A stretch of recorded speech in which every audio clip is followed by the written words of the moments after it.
So today we're talking a little bit about financial literacy.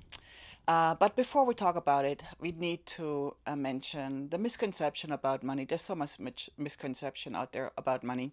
And if you're like me and you grew up in a very poor household, my parents were extremely young when they had three children back to back, and they really had a hard time making ends meet. But now I remember all the mistakes they made, and so we can talk about that a little bit.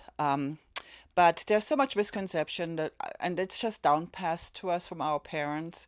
Money doesn't grow on trees, and the rich are all evil, and things like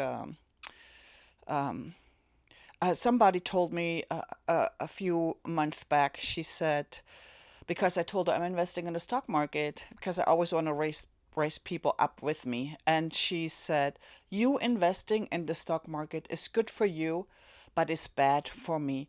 And I kept scrambling. I was thinking, why would she say that? I mean, I'm buying a part of a company. It has nothing to do with you. And then I realized that after I actually researched it, there is people out there that think that there's only a set amount of money in circulation, and if I have some, then there's not enough for you. And the silly thing about that was that she owned a commercial cleaning company, and I wanted to say, so if me making money on the stock market takes away money from you, you making money in your business, will this take away from me? And I'm sure she wouldn't have been able to answer that. But it's really interesting. We need to stop having this misconception about money. We need to stop thinking that money is something terrible. Money is not terrible. Money is neutral. Money is a vehicle. You use money to buy your freedom. You use money for an exchange. You go to the doctor, you need money to go to a doctor. You need to get your teeth cleaned, you need money to do that.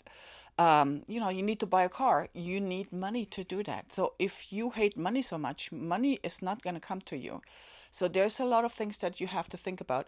Money has a purpose and it has no character.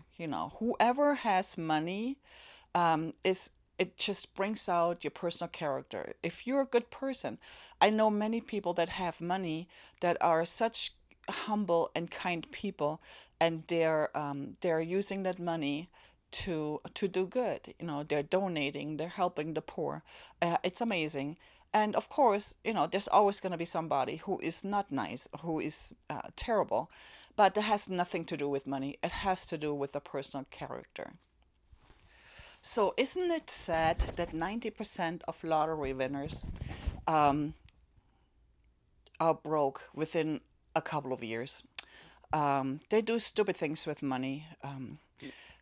Usually, when they get their money paid out, they can decide if they want to get a yearly income or if they want to get spread out over so many years, or if they want to get it paid out in full. And many want to get it paid out in full, which is probably not a good idea because how can you handle money when you never had any?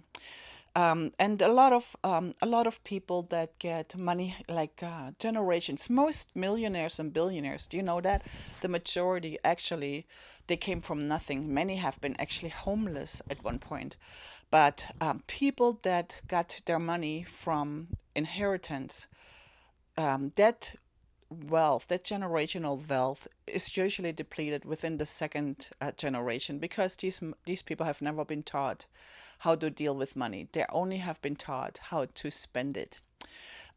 School doesn't teach us financial literacy.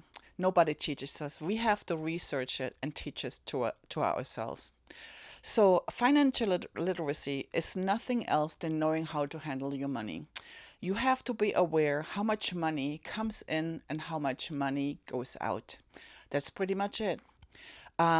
Your steps to financial freedom are usually number one, pay off your high credit debt, pay off your high interest credit cards, pay off your car loans, anything that's of high interest, pay off. And of course, not everybody can pay off their mortgage, but if you can pay off all your high credit cards, then this is a start. Number two, you need to have an emergency fund. Most Americans don't have $500 in a savings account for emergencies. What if something happens to your car? What if your refrigerator breaks down? Or, I mean, uh, we had to have our air conditioning replaced about 2 years ago. Well, that was over $10,000. Now imagine this bill comes up to you. How do you pay it? So many people are not concerned about their credit scores. Credit scores are very, very important. When you have a good credit score, you can you can wheel and deal, with your purchases. If you need to buy a car, you need to buy a house, you usually get a lower interest rate just because of your credit score, because that shows them that you're able to pay back your debt. Um, the next thing you have to do is you have to accumulate some sort of cash, some sort of money in a separate account that you don't touch for investments. So this is your next step. Um, invest. Invest in yourself. You cannot save yourself to retirement. You can't.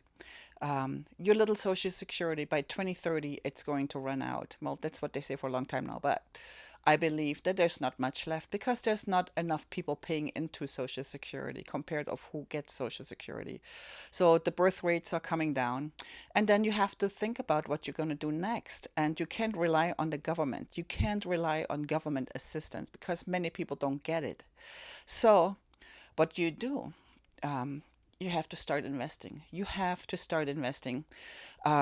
If I hear so many times, and it's people that make much more money than I do, that say, "Oh, I don't know where should I get the money?" Okay, you've been on vacation 5 times this year, at least a week each time.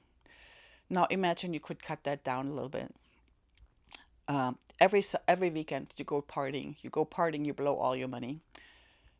Just be smart about how you spend your money. And if not, get a side hustle. Get a side hustle. But the money of your side hustle has to be put away right away in an account that you can't touch. You know, if you are somebody who lives paycheck to paycheck, and so many people do, and obviously there's nothing wrong with it, but you have to think about your future. Put money away in a savings account that you can't touch, and have it accumulated. And we have recessions coming every 8 to 10 years. You can either wait that long, but if you're a little bit older like me, then invest in when you have an opportunity. Right now, the housing market is slowly coming down. I remember in 2008, with the financial crisis, there were condominiums across the street where I was working being sold for about $50,000. Of course, they were like studio condominiums. They were sold for a small amount of money. And 2 years later, they tripled. And so you could have just buy one of those, have somebody rent it. They're paying your mortgage, rent it out, and then sell it in a couple of years when the market comes back up. So there's so many opportunities. We live in an incredible, incredible time. Everything is available through our fingertips. You can research anything on the internet. You can use YouTube to improve and educate yourself. Invest in your knowledge. It's very important. Invest in your knowledge. This is another thing. Invest in your knowledge. Whatever profession you are, invest in that. Um, if you don't want to change it and you love what you do, invest in that. Broaden your intelligence a little bit, and make yourself just more valuable, and make sure that you invest in assets and If you have a company, invest in your company. Invest in your teammates, invest in your employees. So there's so many things you can do to better yourself.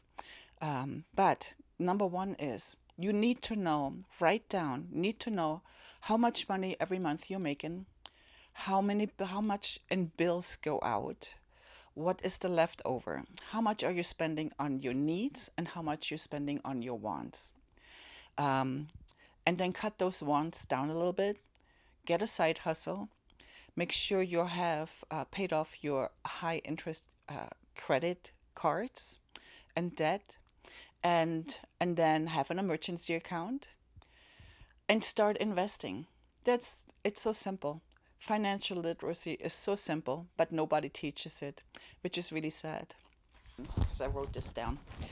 Um, get away from conventional wisdom that you've been taught by your parents and by your superiors, by your friends, because none of it is true. You need to think different in order to make it in life. Number two is the comfort zone and lack of self esteem. Get out of your comfort zone. Nothing is comfortable. Everybody just wants to watch Netflix and have a couple of beers at night. Get out of your comfort zone. Do something that improves you. Then it's don't invest in something that you don't understand. So when you're investing, you have to make sure that you understand what you're investing in. Don't just blindly invest. Don't just listen to realtors. Don't just listen to your bankers, because those are all business people and they just want to make money. Do your own research, okay? So that can be good if you're buying property and you're renting it out, because then it makes you money. Then in return, it pays off your mortgage and it gives you income. And then improve and leverage your skills. So whatever profession you're in, improve and leverage your skills. And of course, if you're not making as much money and you can't really save yourself into a large amount of cash, get a side hustle, make more money. But you need to cut things that are not necessarily important in your life. If you're spending money on shoes, you have to think about how many days are there in a year. I know somebody who has 150 pairs of shoes and 200 purses. When are you gonna wear that? It's so silly to me. So it's better just hold on to your money and invest it, because money will work for you if it's invested right.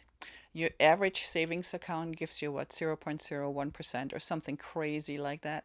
I mean, when banks advertising, you should put up a savings account for your child. Well, so when it turns 18, he can buy himself a Starbucks coffee. It's really funny. And that's what banks do with your money. You put it in saving. They're not allowed to hold a large amount of cash in the bank. They have to invest it. And so on they do. All of your retirement funds are invested in the stock market. They're invested. Your 401k, all of this stuff is being invested. Your life insurance all go through investments. So do your due diligence, inform yourself a little bit, and create a better life for yourself. All right? I hope you liked this video. I know it was short and direct, but I hope you put a like and a subscribe on there. So I'll see you next week in the next video. Thank you.